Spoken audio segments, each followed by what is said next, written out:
열대야의 아파트 단지의 정전 사태가 잇따르고 있습니다. 노후된 변압기가 폭증하는 전력 수요를 감당하기 못하기 때문인데 근본적인 대책이 필요합니다.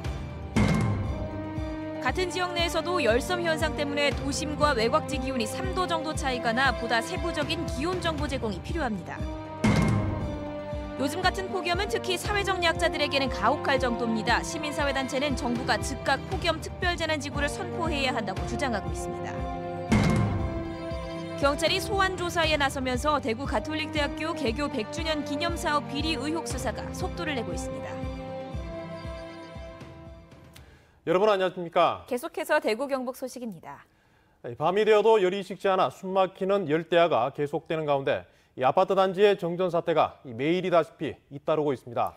대부분 노후된 변압기가 폭증하는 전력 수요를 감당하지 못했기 때문인데요. 근본적인 대책이 필요해 보입니다. 박재영 기자가 보도합니다. 아파트 단지가 어둠 속에 덮였습니다.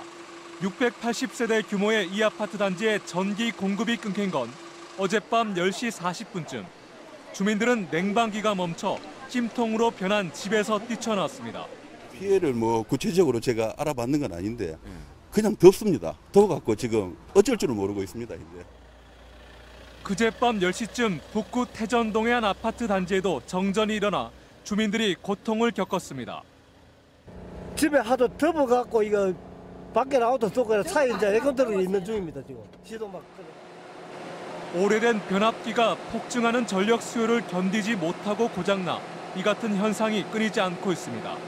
문제는 몇 시간 뒤 전력 공급이 재개되더라도 임시 복구일 뿐 근본 대책은 아니라는 겁니다.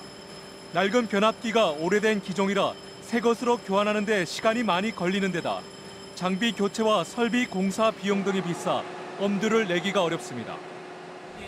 옛날 방식이 돼가지고 110V 쓰던 그런 변압기가 돼가지고 지금 생산 안 합니다. 안 하는데 주문을 하게 되면 한 40일에서 50일 걸립니다. 변압기가 15년 이상 된 아파트 단지는 전국적으로 7천여 곳. 장기화되는 폭염 속에 노후 변압기 교체가 어려울 경우 정기적인 점검을 통해 전력 사용량을 적절히 조절해야 한다고 전문가들은 말합니다.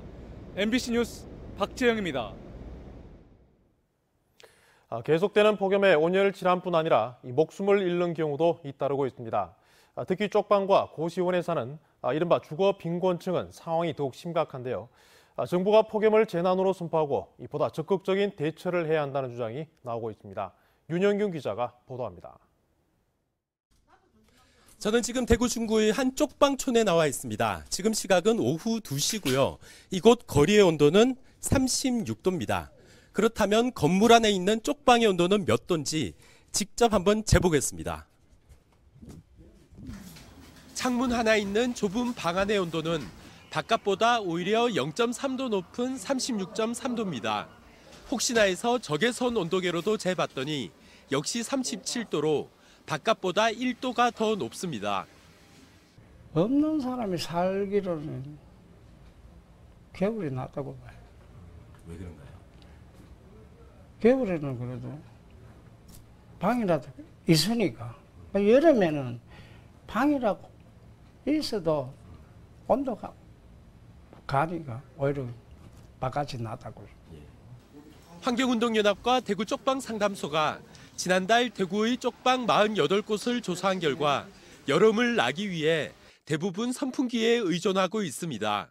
절반 이상이 폭염 때문에 어지러움과 두통, 호흡 곤란 같은 건강 이상을 경험했습니다. 기초생활수급 대상자가 4분의 3 정도이다 보니 전기와 가스 등 광열비에 쓰는 돈은 한 달에 3만 원이 되지 않습니다. 에너지 바우처 제도가 10여 가지가 넘습니다. 그런데 대부분이 혹한기 난방비 지급이라든지 이런 겨울철에 집중되어 있는 측면이 있고요. 그래서 우리 혹서기를 대비하는 지원 제도는 거의 부재 상태, 없는 상태라고 봐도 무방하거든요. 시민사회단체에서는 정부가 즉각 폭염 특별재난지구를 선포해야 한다고 주장합니다. 지방정부나 자원봉사자가 대처하기에는 사회적 약자가 겪는 폭염 피해가 이미 도를 넘었다는 겁니다. 특별히 그 열대성을 가지고 있는 지역, 그중에서도 주거 빈곤층 그리고 고령자, 수급자 이렇게 좀 기본적인 기준선을 정하면은 되는 문제라고 생각하고 거기에 준하게 적극적으로 예산과 정책이 수립돼야 된다고 생각하고 있습니다. 이들은 중앙정부가 주거와 건강권 실태조사와 함께 임시 주거시설 제공과 같은 입체적인 대응에 나서야 한다고 요구했습니다. MBC 뉴스 윤영균입니다. 똑같이 폭염특보가 내려져 있지만 이 같은 대구라도 도심과 외곽지 기온 차이가 3도가량 차이 나는 것으로 나타났습니다. 국지적인 성격이 강한 도심 열섬 현상 때문인데 폭염 정보가 더 세밀해져야 할 것으로 보입니다. 김은혜 기자입니다. 지역의 한 연구팀이 1994년 이후 가장 더웠던 여름으로 기록된 2016년 대구 지역 여름 기온을 분석했습니다. 가장 도심인 대구 중구와 대표 관측 지점인 기상지청이 있는 동구 외곽지의 기온이 많은 차이를 보였습니다. 하루 중 30도를 넘는 시간이 도심은 10시간가량으로 외곽지보다 3시간 길었습니다. 새벽 5시에서 6시 사이 때와 오후 2시에서 3시 사이 때 기온은 최대 4도까지 차이가 났습니다. 도심이 실제로는 훨씬 덥다는 얘기입니다. 폭염주의보 약 33도 정도인데 도심이 우리가 살고 있는 곳은 폭염경보 수준을 훌쩍 뛰어넘어서 도심이 외곽지보다 기온이 높은 건 열섬 현상 때문입니다. 이런 현상은 같은 도시 안에서도 국지적으로 나타납니다. 때문에 시민들이 더위에 대응하기 위해서는 정확한 정보 제공이 필요합니다.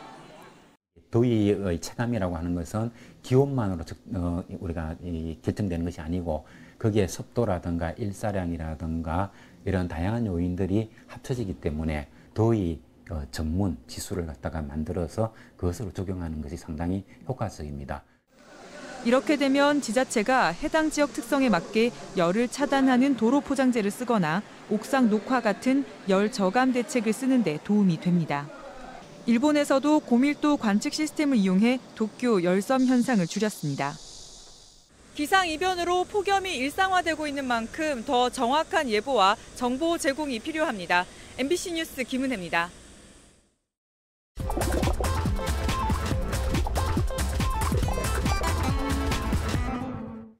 인터넷에 올라온 이슈를 키워드로 알아보는 탐구생활 M+입니다. 여름이 더운 계절이긴 하지만 더워도 너무 더워 많이들 지치셨을 텐데요. 오늘의 키워드는 더위가 만든 풍경입니다. 대구 시내 중심가에 있는 한 도로입니다. 아스팔트 위에 계란을 깨뜨려봤습니다. 원조 아스팔트 달걀 프라이 실험은 다름 아닌 대구 MBC 뉴스가 시초였는데요. 이것을 조형물로 표현한 것이 이제는 대구를 상징하게 된 것 알고 계셨나요? 이처럼 더위가 계속되면서 SNS에는 더위 관련 글이 가장 많이 올라오고 있는데요. 화제가 된 사진들을 모아봤습니다. 먼저 지난 20일 대구 라이온즈 파크에서 열린 경기에서 한화 이글스의 호잉 선수의 모습이 화제가 됐습니다.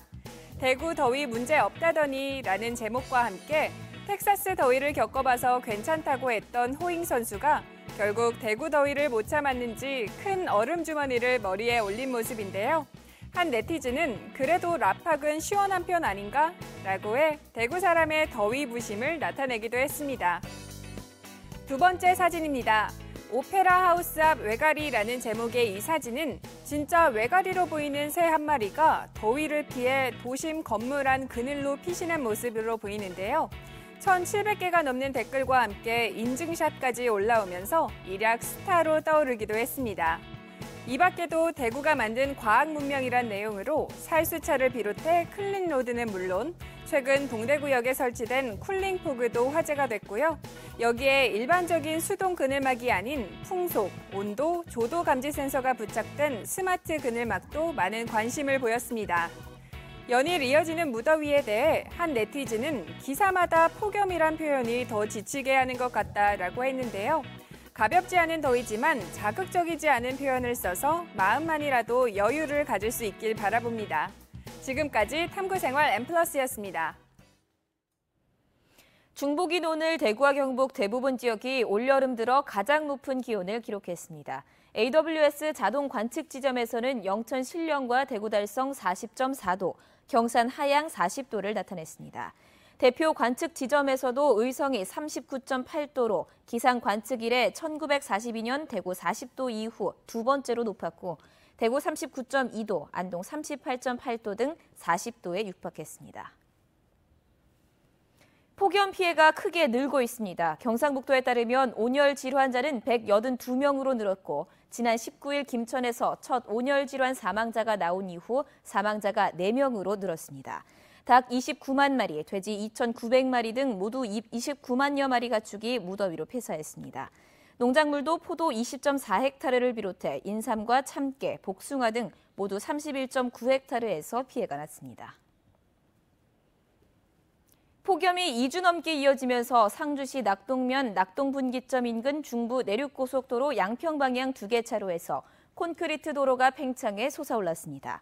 위로 3cm 정도 솟은 구간은 길이 4.1m로 어제 발견된 이후 도로공사가 도로를 막고 보수에 들어가 오늘 통행이 정상화됐습니다. 대구문화방송이 집중 보도한 대구가톨릭대학교 개교 100주년 기념사업 비리 의혹과 관련해 경찰이 당시 사업 담당자들을 불러 조사했습니다. 이 과정에서 혐의점을 포착한 것으로 알려졌습니다. 윤태호 기자가 보도합니다. 대구가톨릭대 개교 100주년 기념사업 비리 의혹을 조사 중인 경산경찰서는 사업단에서 일했던 대학 관계자들을 참고인 신분으로 불러 조사를 벌였습니다. 앞서 경찰은 대구문화방송이 단독 입수한 감사 보고서를 학교 측으로부터 넘겨받아 100주년 기념 사업의 비리 의혹이 어떤 것인지를 확인했습니다. 업체 선정 과정에 특혜가 있었는지, 20억 원에 달하는 사업비가 과다하게 부풀려 집행됐는지를 참고인 조사에서 추궁했습니다. 대구문화방송이 세무당국에 확인한 결과 업체가 학교에 제출한 전자세금 계산서 금액이 업체가 실제 지출한 금액과 일부 맞지 않는 것으로 드러난 만큼 이 부분을 집중적으로 조사할 방침입니다. 업체에 대한 압수수색도 검토하고 있는 것으로 알려졌습니다. 경찰 관계자는 내사 단계에서 수사로 전환할 가능성이 충분히 있다고 밝혀 범죄 혐의를 포착했고 혐의 입증에 자신이 있다는 뜻으로 풀이됩니다. 사업을 총괄한 홍철 전 총장을 비롯한 당시 대학 핵심 관계자와 업체 대표의 소환 조사가 언제 이뤄질지에 관심이 쏠리고 있습니다. MBC 뉴스 윤태호입니다. 계속되는 폭염이 보기 드문 기상현상까지 일으키고 있습니다. 먼지 악마라는 이름까지 붙은 무서운 회오리 바람이 포항의 한 초등학교에서 발생했는데 얼마나 위험한지 한번 보시죠. 김기영 기자입니다. 경북 포항의 한 초등학교 운동장에 갑자기 회오리 바람이 일면서 거대한 먼지 기둥이 생겼습니다. 오래 간다. 문 열면 어떡해요? 운동장의 흙먼지를 빨아들이며 마치 토네이도를 연상시키듯 무서운 기세로 솟구쳐 오릅니다. 토네이도처럼 그런 증상이 나타나는데 종이 날아다니는 거 보세요. 건축 자재가 회오리 바람에 빨려 올라가고 화분이 깨지는 피해가 있었지만 다친 사람은 없었습니다. 바로 앞에서 회오리 바람이 치니까 기자들도 날아갈까 걱정이 됐고 애들도 주변에 있지 않을까 걱정이 됐는데 다행히 애들은 다 하교하고 난 뒤라 가지고. 이런 현상은 1분 정도 지속되다가 사라졌습니다. 원인은 폭염 때문으로 보입니다. 강렬한 햇볕에 지면 일부가 다른 곳보다 뜨거워지면 데워진 공기가 상승 기류를 일으키는데 이때 주변 공기가 돌면서 흙먼지를 끌어들여 거대한 먼지 기둥을 만들어내는 겁니다. 기상학자들은 더스트 데블, 먼지 악마라고 부릅니다. 먼지 회오리 현상으로 분석되는데요. 보통 더운 날 지표가 가열되면서 뜨거워진 공기가 상승할 때 발생합니다. 지속 시간은 길지 않고 주로 도심에서 일어납니다. 맑고 건조한 날 바람이 없는 곳에서 일어나는 현상으로 폭풍우를 동반하는 토네이도와는 다릅니다. 우리나라에선 지난 2014년 경기도 일산에서 회오리 바람이 불며 큰 피해가 발생했는데 이 현상이 용오름으로 불리는 일종의 토네이도였습니다. MBC 뉴스 김기영입니다. 경상북도는 옛 경북도청터 12만 1,000제곱미터와 건물 30개 동을 2,111억 원에 정부에 매각하는 계약을 문화체육관광부와 체결했습니다. 경북도청터는 기획재정부가 예산을 대고 문체부가 경상북도로부터 땅을 넘겨받아 개발하는 방식으로 활용이 추진되는데 터 활용을 놓고 정부와 대구시가 다른 의견을 보이고 있어 갈등이 예상됩니다. 현대백화점이 수도권이 아닌 지역에서 처음으로 아울렛을 엽니다. 현대백화점은 대백아울렛과 대백아울렛 건물을 10년 동안 일괄 임차하는 계약을 맺고 내부 공사 등의 준비 기간을 거쳐 오는 9월에 재개점할 계획이라고 밝혔습니다. 이번 계약 체결로 현대백화점은 수도권 중심 출점 전략을 벗어나 지역 광역 상권으로 영역을 확장하게 됐지만 지역 토종 유통업체인 대백아울렛은 개점 1년 3개월여 만에 문을 닫게 됐습니다. 오늘 오후 3시쯤 구미시 인동동 한 빌라에서 23살 A씨가 숨진 채 발견됐습니다. 구미경찰서에 따르면 A씨와 함께 살던 여성 4명은 친구를 때렸는데 숨진 것 같다며 오늘 오후 경찰서에 찾아가 자수했습니다. 구미경찰서는 이들을 상대로 자세한 사건 경위를 조사하고 있습니다. 포스코는 오늘 임시 주주총회와 이사회를 열고 최정우 회장을 제9대 회장으로 정식 선임했습니다. 최정우 회장은 포스코 그룹의 새로운 비전으로 더불어 발전하는 기업 시민이란 뜻의 위드 포스코를 제시하고 고객과 협력사 등과 함께 하겠다고 밝혔습니다. 대구 경북 소식이었습니다.